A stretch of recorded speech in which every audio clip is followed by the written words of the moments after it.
মোহর জানেন? আমাদের কথায় বলি নাকি আমার মোহর কত? ক্যাশ মাত্র 525 টাকা, ক্যাশ মাত্র 525 টাকা।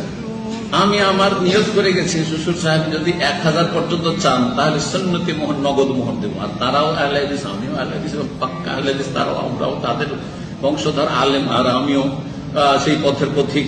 তো সুতরাং 1000 টাকা পকেটে নিয়েছি আর রেডি হয়েছে 1000 দেওয়ার জন্য। বলছি বাবা আমার পরিবারে বেশি মোহর নেই, কারো 300 কারো 400, আর আমার ছেলের বিয়ে দিলাম 515 দিলাম, আর আরেকটা নাতিনের বিয়ে দিলাম, পুতিনের বিয়ে দিলাম, তো তার 520, আর এটা যেহেতু আমার মেয়ে সুতরাং এটা 525 নেব। আলহামদুলিল্লাহ আমি নিয়ত করে গেছি 1000 আর চাইলেন কত?